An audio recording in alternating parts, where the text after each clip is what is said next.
Well, I won't go over in great detail on how the charm stack is, because we've seen this a couple times today. But just to get a quick refresher, all those things that I just mentioned, the load balancing and the migration and so on, happens at the top 3 layers, whereas the work that I did was mostly concentrated on these bottom ones.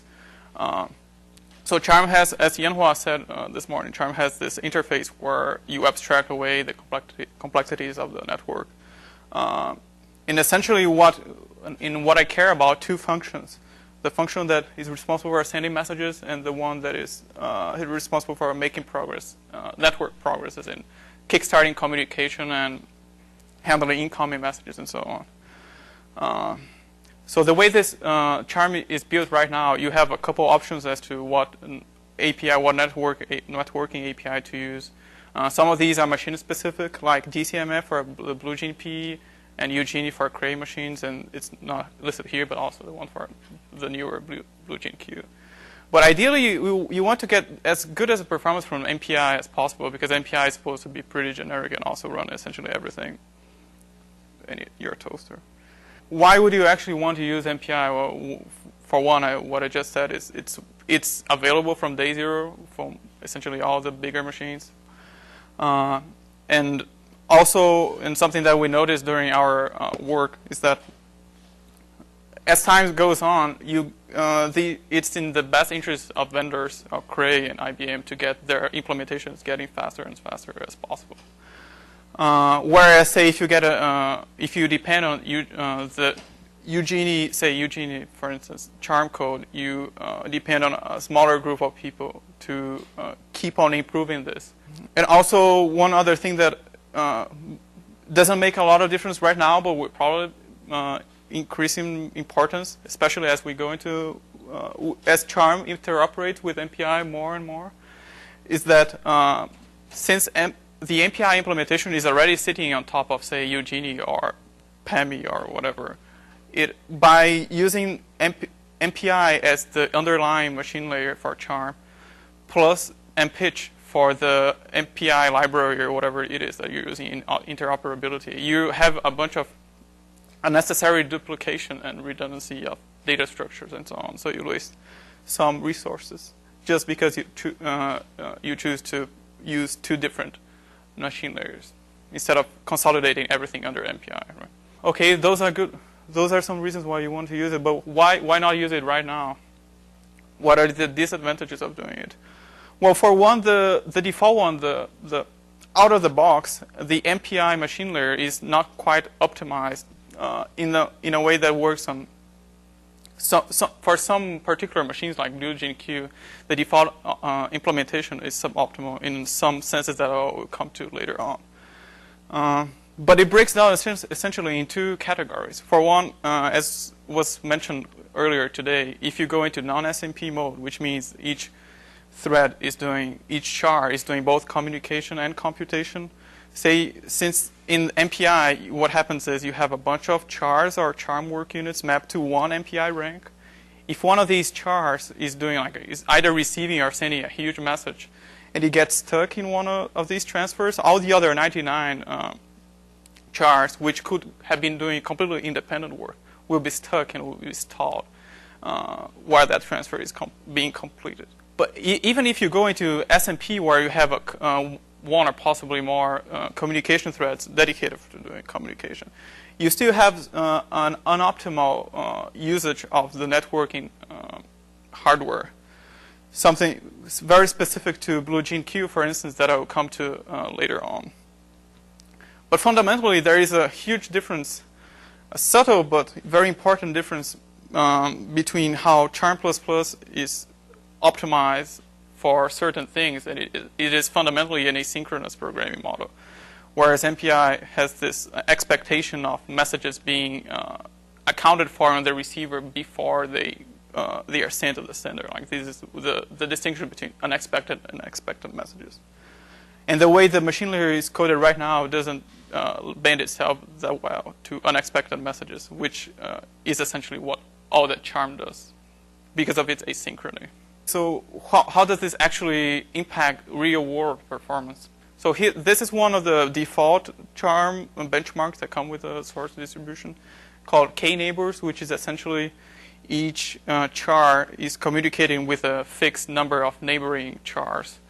Sends a message of a variable size, which is what the x-axis here stands for. And then let's say that's 3. It sends 3 messages to 3 neighboring chars, and then it waits for their replies. So this is essentially a completely communication mode application. There's no computation or little computation.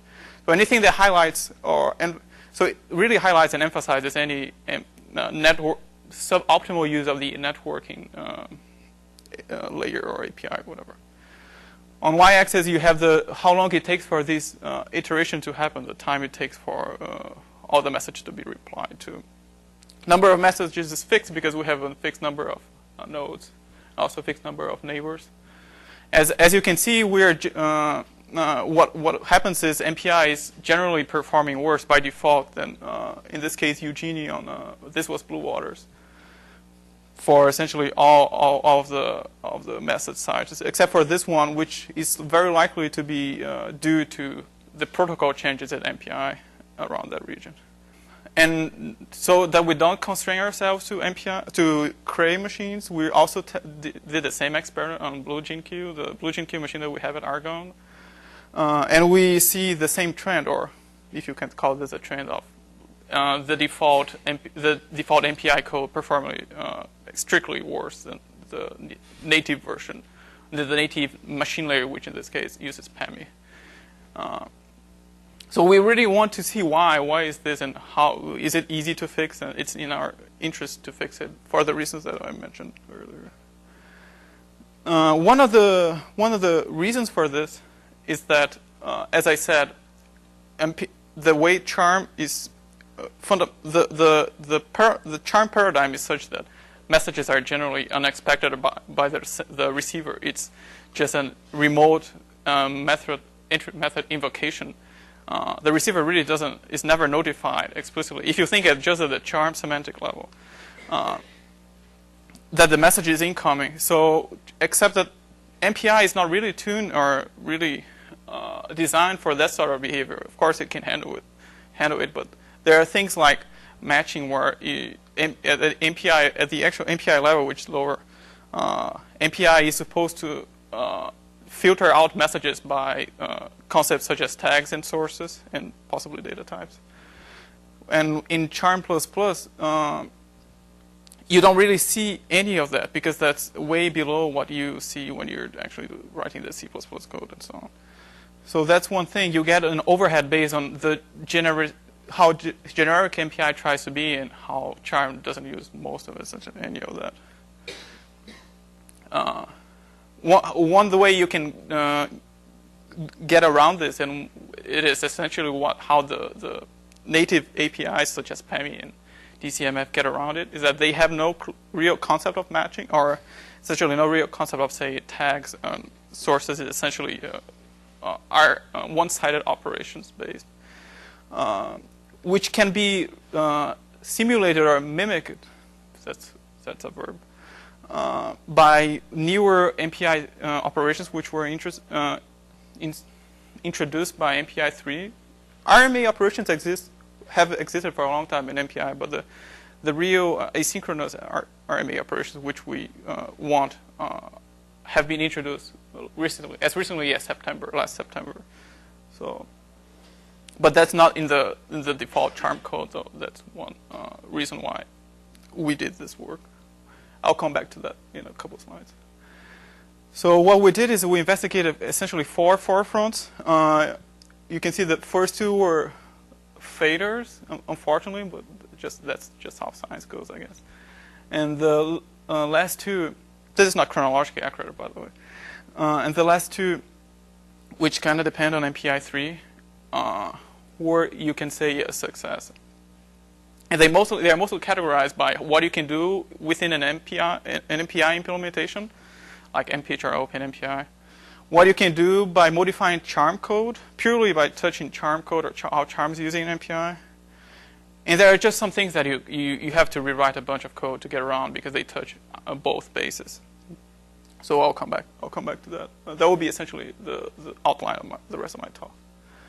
So one of the things that we tried, essentially the very first thing, is that, as I said, the way charm is using MPI is such that every message is unexpected. In a regular MPI code that has two side effects, or impacts performance in two ways.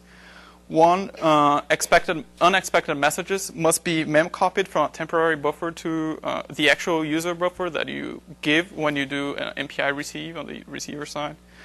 And also there are some passes over some internal queues that could be avoided if you already knew, if the receiver was already aware of the incoming messages. And the way we tested, we focus mostly on the second one, even though the first one is reasonably easy to do. And that we did by using a new interface that was added in MPI 3, which is called MPI-T, and it's mostly used for profiling. There's essentially a couple of variables that you can read from user code, and they access internal counters that the MPI implementation can set as they want. There's a reference here if you might want. The MPI 3 standard, where it talks about MPI-T.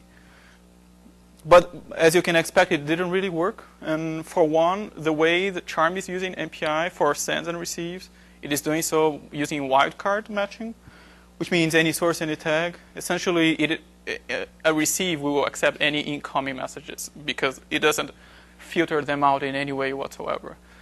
How this maps out to actual MPitch code, or MPitch being the MPI implementation that we worked on mostly, is that the queue search, the unnecessary queue passes that I mentioned don't really happen because the way the code is, the way the code is set up to work is such that it only looks at the very head of the queue. So the length of the queue really doesn't matter. And we tried a couple ways of reducing this length or doing away with the unnecessary entries, but it really doesn't matter. So the takeaway from this, anything trying to handle the unexpected message queue, either in size or in length, size being the amount of actual space that you waste by having temporary buffers and so on, doesn't help. Essentially nothing that tries to reduce that will help. And by the way, this would only affect anyway smaller messages, because bigger messages are transferred using a handshake-based protocol, and the actual buffer is, you can think of it as being always expected. That's just how the protocol works. And in a lot of applications, such as NAMD, the big bioinformatics application from Beckman, that is, as you will see later on, the vast majority of the message sizes really that happen. On the same beam, something else that we tried is changing the codes to use another feature for MPI 3, which is the M versions of the probe and receive. And this essentially tries to also do away with the multiple queue searches, especially in the unexpected message queue. But as I said, since you're only looking at the top of the head of the queue, anything that tries to address that won't really help. So this is something that did not help at all. Another thing that we tried investigating is the network progress is driven at the MPI level by calls to the MPI progress engine on most machines, not necessarily all of them, but most of them. So we believe that Charm was calling the MPI progress engine too frequently, and it could happen that you're wasting cycles that could be spent doing computation on unnecessarily trying to turn the crank on the MPI progress engine, and then noticing, oh crap, there's no incoming message. There was no incoming message since the last time I called it, so it's sort of a waste. And this is just a change, as I mentioned, just a change in the actual Charm code in MPI, the MPI code in Charm. But it doesn't really help because, as I said, the network will need that kick to start moving messages around. So it's like a trade-off, but it's a trade-off where we always lose by reducing the frequency. The third thing that we're trying to thankfully was one of the first successes. That, as you can see, this is a histogram from, in this case, NAMD on blue. This was, I believe, Hopper at NERSC, also a Cray machine. The x-axis is the message size during the whole computation, which I believe took maybe a couple minutes or 1 minute or something. And, this y-axis is how long it took. How long does all messages up to that given size take in the overall computation, the execution time? So you can see that small messages, like up to 8K, really only account for maybe 10 or 5%, even between 5 and 10% of the total execution time. So ideally, we want to focus on things that will make all these other 90–95% become faster. And one of the things that we did is by, again, trying to reduce the dependency on the receiver to actually acknowledge the incoming message, which is how MPI really, how two-sided MPI expects to work, whereas the native machine layers don't really have to deal with that. And one of the ways that we did is, okay, we look, there is a huge jump at around 48K for this particular application and input. What we would like to do is make everything before this, or everything before a number as high as we can get, or message sizes, to be asynchronous or fully asynchronous, or depend very little on the receiver side to complete the communication. So what we did is we increased the egress rendezvous threshold, which is a protocol change within MPI that within MPI implementations in particular that we were expected might help increase asynchrony on the MPI level. And this has, as you see later on, this has a positive influence. It has an actual benefit. But if you think about it, this is something that is generally done using an environmental variable. So what we did is, since Charm++ internally will create a communicator that it will use for all MPI communication, we thought that especially when you're trying to do MPI Charm interoperability, that other MPI code might actually want to use its own communicator. So what we did is we implemented a new feature also using MPI 3 to set this eager rendezvous threshold, which changes the protocol to be on a per communicator basis. So each library might want to optimize its communication patterns separately. And it will be available on pitch in particular from the next version. We're currently at 3.0.3. And finally, one of the last things that we tried, which is essentially getting as close to the native API as possible, like the PEMI machine layer and the Cray machine layers, the Eugenie machine layers, is to actually implement what they do, but more generically using MPI 3 one-sided operation, especially the asynchronous one like Argonne. And this is something that is kind of technical. If you're interested in this level of detail, I can talk to you offline and explain to it. Unfortunately, we are not really able to test this right now because on the public machines that you can get like at NERSC or Argonne or even here and in CSA, their MPI implementations don't currently support MPI 3, and this is completely dependent on MPI 3. So we can test for correctness, but not really performance, unfortunately. But we do expect that since this is simulating very closely what the native APIs are doing, we should get the same performance as them, but with the benefit that it will work on essentially every machine with hardware support for RDMA. Okay, but that's MPI 3. What can you do really with MPI 2 right now, up until MPI 3 is in the wild?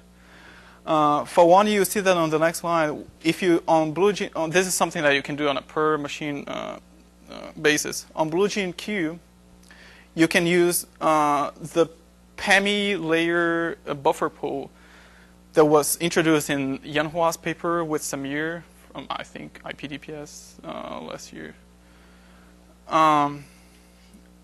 And also change the default MPI usage on the Charm code to use pre-posted receives, which means essentially instead of handling messages on a per message basis, which is how the charm code is currently set to do, you can make it so it expects a given number of messages, say 10, and then it can kickstart communication on all 10 messages instead of kickstarting communication for one of the messages and then waiting for that to complete and then going for the next one. And we notice that it will help, as you see in the next slide, hopefully in the next slide. And that's for IBM. Okay, so for Cray, as I mentioned, by increasing the eager rendezvous threshold, which makes the protocol change, the MPI protocol change happen later,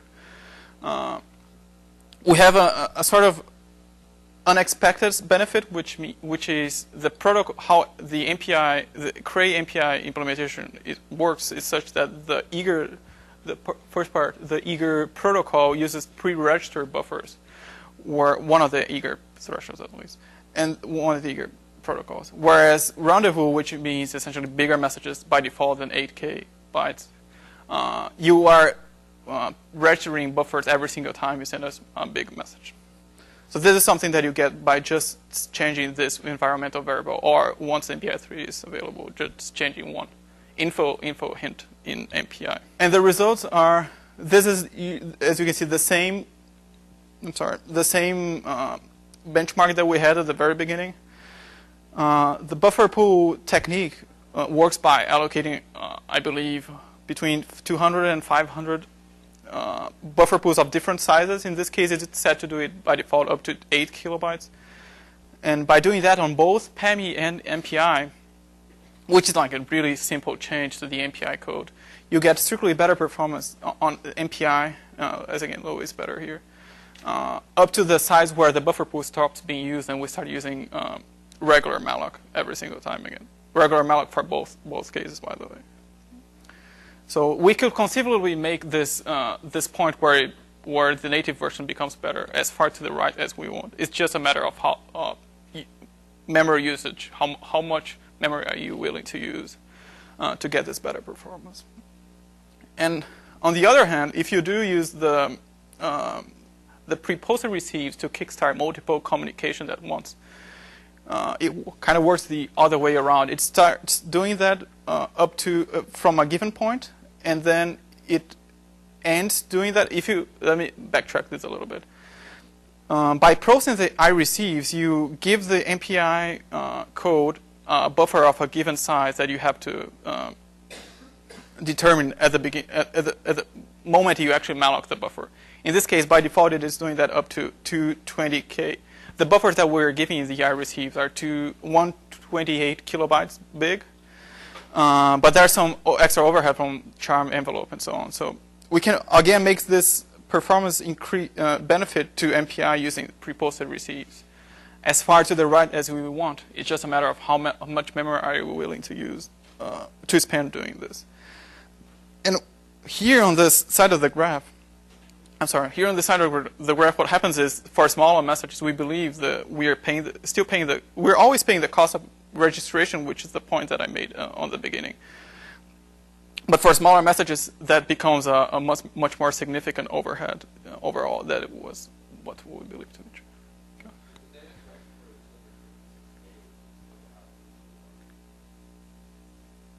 How so?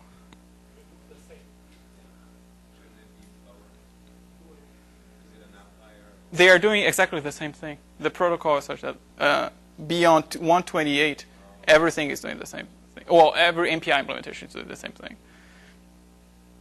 So, of course, if by increasing the sizes of the pre-allocated buffers, we could make the blue line. Yeah, pre-allocated buffers that we give to the pre-posted receives, we can make the blue line as with the blue bar as small as we want. Well, not as small as we want, but smaller than this. So on a real application, though, you can see that for NAMD, for instance, running on blue waters, I believe, by setting the eager threshold to be higher or as big as you can possibly make it, we do get, even using non-SMP with MPI, which is each char doing both communication and computation at once, compared to Eugenie using 2 separate COM threads to handle communication, just communication. We get strictly better performance up to around 89%. depends, of course, on the car count. By this very simple environmental variable change, so that we enforce one usage of protocol that is more adequate to what we want. Okay, and so a couple of things that we haven't tried or have no current explanation for is that even with our current optimizations on InfiniBand, also in MD, we still get strictly worse performance than this. Is unfortunately pretty hard to see here. We get MPI gets strictly worse performance than the IBverse implementation. We have, as of yet, no clear explanation for why that is so, and also why our methods don't work. One other thing that we really want is to integrate. We have a working MPI3 machine layer code using one-sided that unfortunately we haven't integrated into the Charm code base yet, but that is something that we want to do in the near future. And finally, to test, if you remember, the point of doing eager rendezvous thresholds on a per communicator basis is so that an MPI library might want to set it differently. If you set it the threshold to be as high as you want, you might mess up with the performance of an MPI library. And I do have a working benchmark that should respond to these changes in a way that would suggest that the per communicator eager threshold is a good thing, I suppose. But we just haven't integrated yet also with the Charm code. So this is something we want to do. If you want more details, I can offline give you a brief overview of how that benchmark works. What do you really take away from this? Well, first, Charm++ over MPI is lower by default, but you can't just say it's overhead. There are some fine-grained changes that you can make, and really easy changes, to be honest, that will make MPI be more suitable, behave more like Charm expects it to be, which means asynchronously. And but that kind of depends on MPI3 being around. So what we can do right now is some optimizations that work on specific machines, like the two ones that I suggested. And once the MPI3 standard actually gets implemented broadly, we can start using this new machine layer that we developed at Argonne instead of the current one, and we expect it to give better performance throughout. Anyway, that's essentially it. This is our group at Argonne, or some of the members are Argonne. And this is some of our partners and funding providers and so on. So, any questions?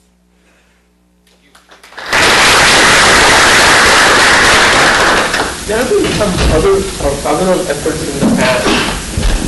There have been various alternative things that people have done in the past. I mean, to get better performance from API, for example. I think Chavo is here at audience or is gone.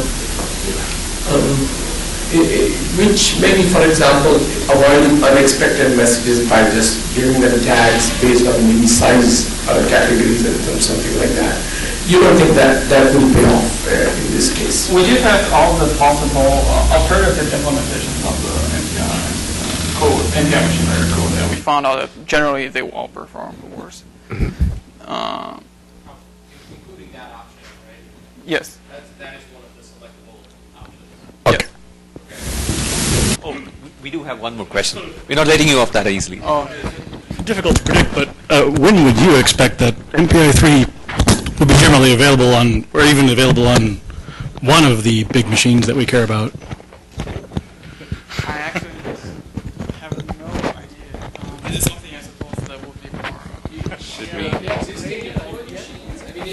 It seems very likely to come up to be present in the next round of sort of delivered machines. Cray and part of IBM are working on MPI3 based.